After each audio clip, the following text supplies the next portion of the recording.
I like to consider myself a strategic business partner with that, hiring manager, that individual who has the final say.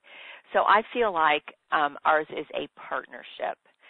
Initially, definitely I want to sit down with that hiring manager and talk about the skills that he wants in the individual for the position that we need to fill. But also, how does that individual fit into the department?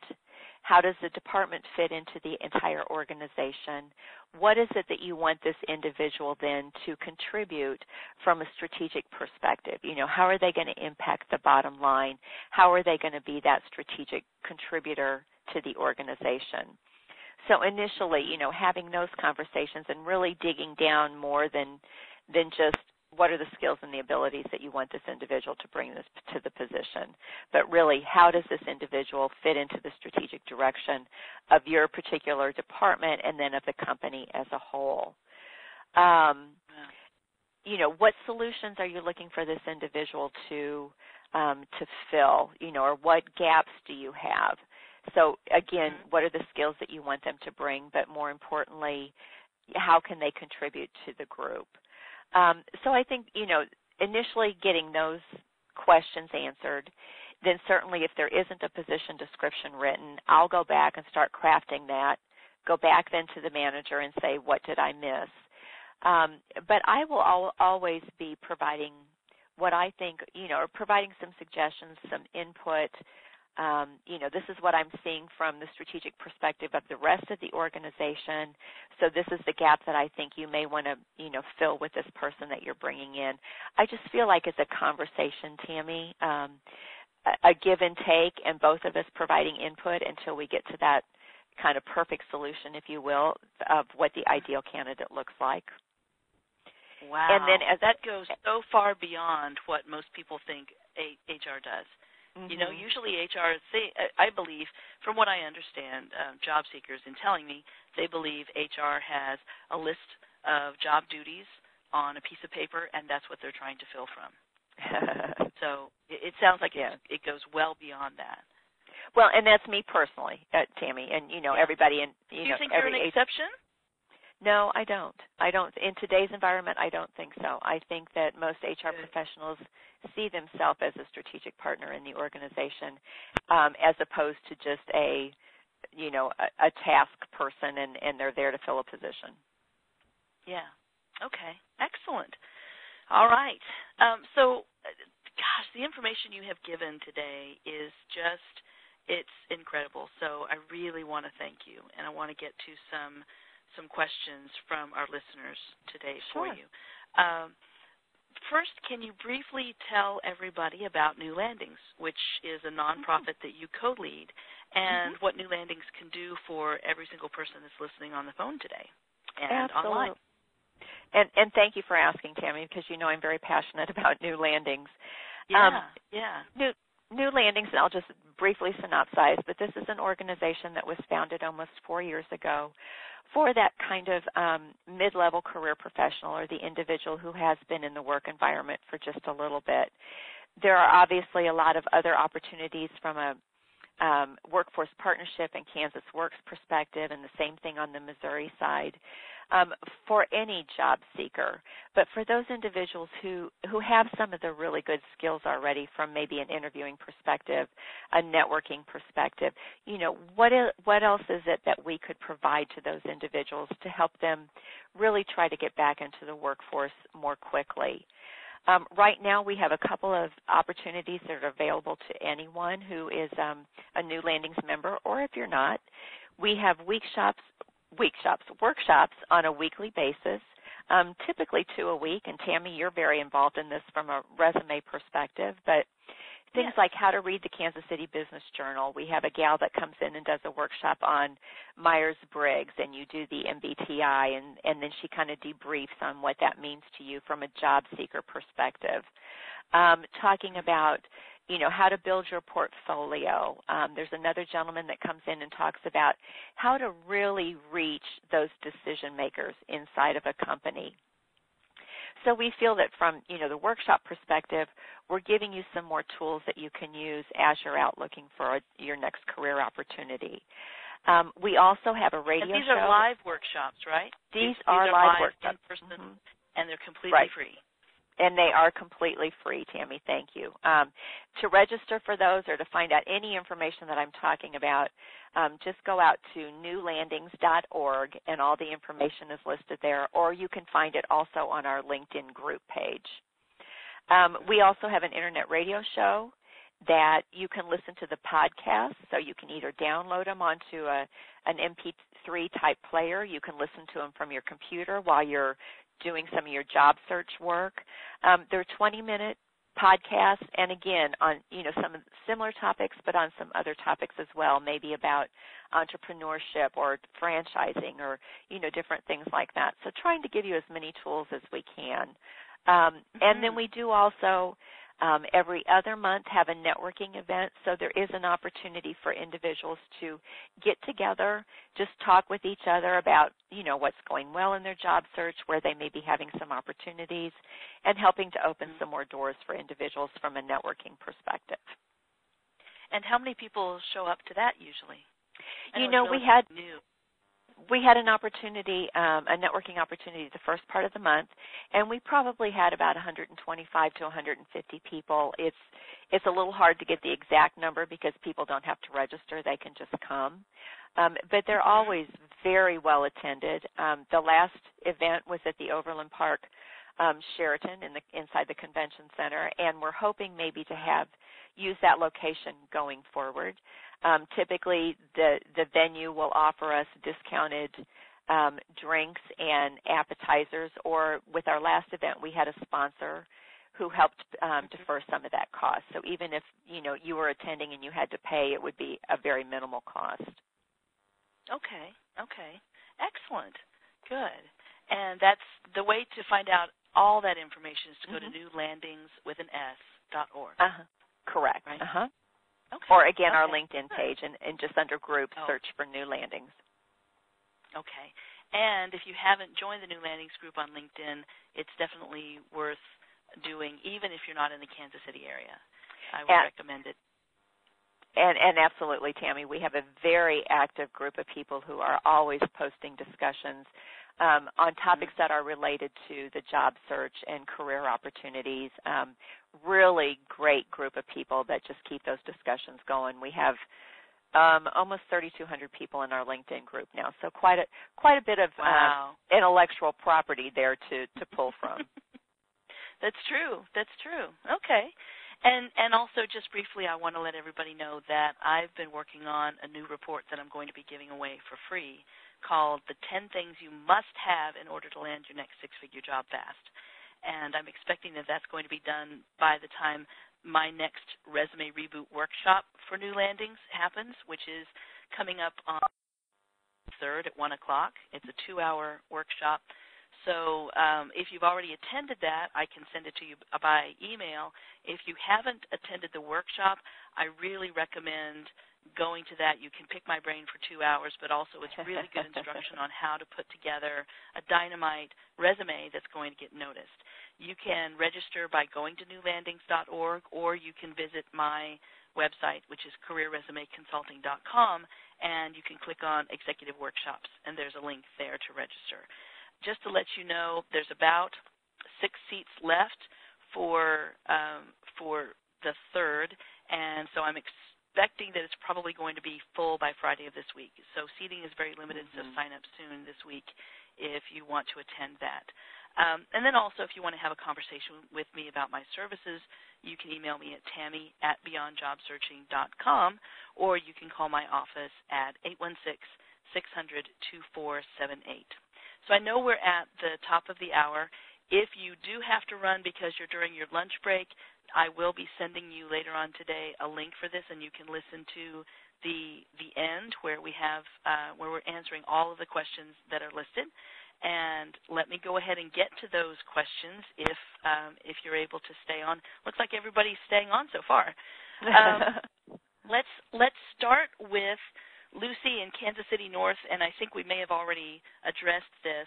It says, what about how you dress? I wear a lot of jewelry. Do I always need to dress conservatively, or can I show my style? That's a really good question. So how would you answer that? Absolutely a good question. I typically defer to be a little more conservative. Now, that being said, if you're, Lucy, I don't know what your profession is, if maybe you're a marketing individual or someone in a more artistic, creative profession, then maybe showing your creativity would be the right thing to do. Typically, though, I defer to being a little more conservative, and even going as far as, especially from a women's perspective, if you're wearing a skirt, put on a pair of hose, even if it's 110 degrees outside. I still think there's something to be said for that little bit more professional look, and in that case, I would tone back the jewelry to just a few basic pieces and nothing that's going to distract the interviewer because, you know, your earrings are flapping around or your bracelets are making a bunch of noise or something like that. Yeah. I agree completely. I think that it all has to be about you and your experience and what you can do and not be detracting from that. That's the reason that I like white paper for sending resumes out, hard copy, because I don't want anything to distract from the words on the page. Okay, excellent. Paul in Minneapolis. Am I at a great disadvantage if I don't have any industry experience? How do I handle that in an interview? Good question. That might be for both of us. I know that you've done career coaching, so why don't you take that one? You know, that's, I think, Tammy, we talked a little bit earlier about the skills-based resume, and maybe this is where you're going to talk about as well, but I think it's really critical that you think about the skills that are needed for that new industry, and then the skills that you have that will play into that industry and into that job. And that's where then, again, that skills-based resume becomes, I think, the right tool for you to use. Now, the other thing I would encourage you to do, and I imagine you're probably already doing this, but be very diligent in doing as much research as you can about the industry that you're wanting to get into, so that you can at least speak to it with some level of knowledge. You may not have really in-depth, detailed knowledge about it, but, you know, you want to be able to answer some of the cursory questions, some of the high-level questions. And, again, this shows that you really are very interested in the industry and in the job because you have spent the time to do the research. So, Tammy, my thoughts, what did you want to add to that? Well, I did actually a webinar on the 5 questions that you need to be able to answer in an interview, and one of the questions is, why do you want to work here? And if you're changing industries, I think it's important to show some passion or some interest in the job, in the company, and the industry. So you have to be able to answer that, and they may not say, why do you want to work here? Or why are you here? But they really want to know, is this a good fit? Like you said, is it a good cultural fit? And if the person is just looking for their next paycheck and needs to change industries, then that's not going to excite any kind of hiring manager, whether it be in HR or in the department. But, Paul, I think from a great disadvantage if you don't have any industry experience, large majority, I would probably say 95% of my clients move industries. Everybody moves industries. And so don't think that that's a deal breaker if you don't have industry experience, because if no one was hiring somebody without industry experience, there would be no moving. There would be no movement in between, and that happens all the time. Right. So, I again, just like any kind of liability or obstacle, you just have to have the strategies to overcome it. And, yes, having an industry-neutral resume that's the one-page functional, that does it for you. That really, really sets the stage for you. I hope that answers your question, Paul. And then just got a few more. Dave in Palo Alto, California. I work with a lot of, this is a good question. I work with a lot of recruiters, are you familiar with Palo Alto? It's Silicon Valley. Right. I work with a lot of recruiters, but I want to send my resume to companies directly as well. Will you not touch a candidate that sends you a resume directly but works with recruiters also? That's a touchy situation. Okay, and let me make sure I understand this. Certainly, I'll work with an individual even if they are working with a recruiter. Now, it becomes touchy. You're absolutely right, Tammy. If you reach out to me personally and send me your resume and connect with me, then that's our connection. If I get your resume from a recruiter, but then you reach out to me after that, I ethically need to work with that recruiter, and I'm going to have to work through them. Hopefully that answered the question. Did I misunderstand it, Tammy? No, I think that answers it. Okay. That's a question that I've heard before, maybe phrased a little bit differently. And Dave, you can chime in. He typed this out, so okay. Let us know if this isn't right. But I think it's if I gave my resume to a recruiter who works with your company, and then I give it to you directly also, are you going to back off and not contact me at all, or will you still engage with me even though you've been receiving it from both? Maybe. Yeah. And I would still engage with you, but if it came through the recruiter first, that's how I would have to engage with you. Okay. All right. And then let's go to Mark and Shawnee. How do I show my enthusiasm for a posted position when having to apply on the company's website and the application process seems to be just data entry? Anything I can do to separate myself from the masses, or are these types of postings just a waste of time? Good question. Yeah. Oftentimes companies won't accept applications unless you do go through their website and their system, their process, their HR process. So you're kind of tied to that. In that case, it's a little difficult to show your enthusiasm, Mark. So the biggest thing you're going to have to do there is, really show that you have the skills and the abilities and what makes you stand out from anybody else who's applying. I wouldn't stop, though, with filling out the application through the company website. I would start doing some research. Go into LinkedIn, see if you know anybody who works in that company. Start, working your network. See who you can find out that works in that company. And I would follow up, if at all possible. I wouldn't just stop with the online application. That's right. And by following up, Mark, I would recommend, and I always recommend this to my clients that have to fill out something online, and a lot of times that happens with mid-sized to bigger companies. Find through LinkedIn, find the hiring manager if you can. Find the person that would be your boss. Naturally, the person that has the job title that would be one step above what you're applying for, and send them a hard copy of your resume. And that shows the enthusiasm, and that sets you apart. Then it makes sure that the decision maker is the one looking at your resume, and that really does set you apart. And if it's a larger company and there might be 5 VPs with that title, send it to all 5. It really means, and those 5 VPs are going to be talking, hey, look who I got, and it means that you really want to work there. Right, That's absolutely. my 2 cents on that. Okay. And then Jeff from Hercules. I'm not sure where Hercules is, or maybe that's just what he likes to call himself. Is that Southern Missouri, I think, but I might be wrong. Oh, okay. Okay.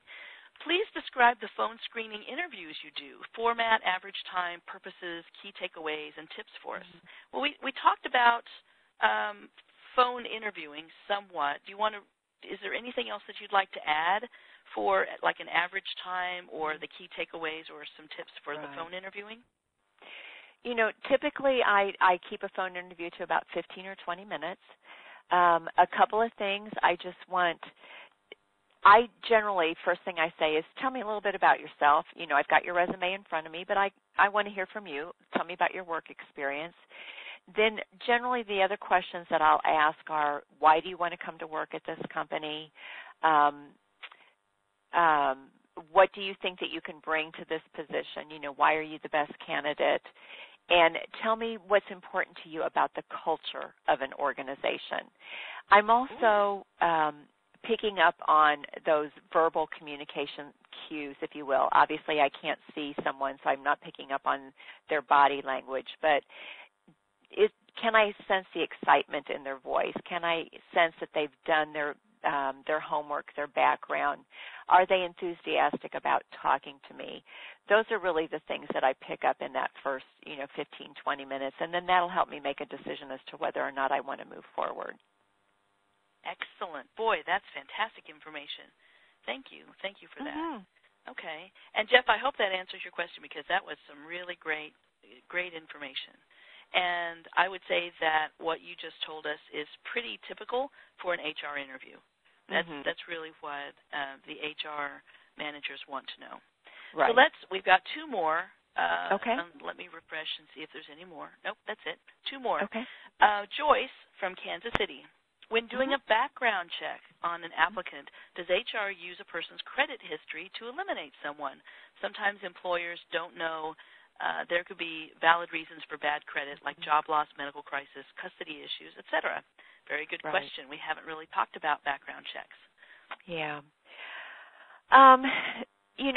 I try not to look at someone's credit history. And Joyce, to your point, I don't know everyone's life situation. I'm almost more concerned about, any other legal problems that maybe they've had, making sure that no one's, got any record, felony record or anything like that, which I'm assuming most people don't. But, and then just really the background check for me just validates to their work history, their employment history, as it, so that I can match that up with their resume and make sure that there aren't any big gaps there. But I try not to, unless there's just something hugely glaring, I try not to look at that credit history too much. Great. And from my experience, I've found that credit history has been a factor if you're looking for a high-level accounting type job or finance where you're a CFO or you're a controller. If you've declared bankruptcy, if you've got a really bad credit score, I have found that some of my clients have been excluded from hiring processes because of that. But that's only in those type of positions, high level, the finance leadership. And I think it's because the employers feel if they can't manage their own finances, but then they may not be able to manage theirs effectively. But absolutely, Joyce, you've got a very good point in that there could be job loss, medical crisis, or custody issues that really can't be helped. Right. Yeah. Okay, good answer. And then we've got one more, and I want to invite anybody who's on the phone that if they have any questions to raise their hand by pressing *2. Otherwise, we'll take Sue's in Lee Summit, and then we'll wrap up the call. So Sue says, I had to take a survival job and getting prepared to start looking for management/leadership, operations, or HR, transitioning into healthcare. Where do I begin? My resume, LinkedIn, what? So I'll let you take that one, and then I've got Okay, I think the first place, well, I kind of put equal weight on the resume and LinkedIn, Sue. Again, going back to, and I hate to keep going back to this, but I think this is where we need to start, is with that skills-based resume. What are the skills that you have that really lend to the position that you're interested in or that you're wanting to apply for, regardless of what your work history is? If you're wanting to get into the HR field, then tell me about all the skills that you have, from an ER perspective or training and development or, if it's a specific HR field or if it's a generalist. But tell me about all the skills that you have, all the accomplishments that you have, all the background that you have that relates to human resources. And then I would very definitely do the same thing with your LinkedIn profile because, like I said kind of at the beginning of our conversation, for me personally anyway, that LinkedIn profile has almost as much credibility as the resume does. And I want to see that you're telling me about your skills and what it is that you have in your tool belt that really then would apply to the position that you're looking to land. Yeah. I would have to agree, Susie. I think that what you have to do is first lay the groundwork before you start searching. So having a fantastic resume is a piece of that. Having a great online footprint completely. LinkedIn is a big piece of it, but also you can have a really great online resume that you can put together based upon your real resume. Put it out there online. You can buy your own URL and create it through GoDaddy. You can also, there's a free website called Visual CV. It's VISUALCV, and it's .com, and it allows you to put together a really great online, just a really nice-looking resume online for free. So put together a visual CV, put together your LinkedIn, and also make sure that all of your profiles like Indeed and CareerBuilder and Monster are up to date and have the best information there, because just a robust online profile in general is really nice, and something that my direct marketer, he's my digital marketer, my digital marketing director. He actually keywords people's names up there so that when people are doing a Google search for an accounting manager, then they pop up. Accounting manager Kansas City, then they pop up. There's a lot of SEO or search engine optimization that he does. It's just amazing.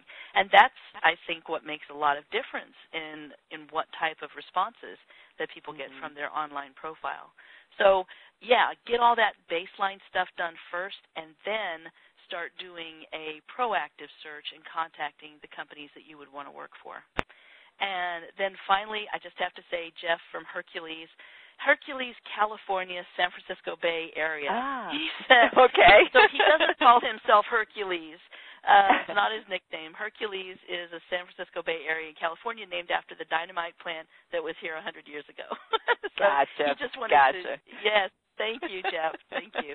All right. Thank you, everybody. I really appreciate you hanging in a little bit longer this time. It was really great information, and I'm glad everybody stayed with us today. And so, Deborah, again, thank you very much for sharing your information. It's been very, very helpful. We'll get this information out to you again so you can listen online and you can download it, and it'll also be on YouTube within a week. And so we'll get this information out to you later on today. So thanks, Deborah. I really appreciate it. And thanks, everybody, for hanging in. Take care. Have a wonderful month. All right. Bye-bye.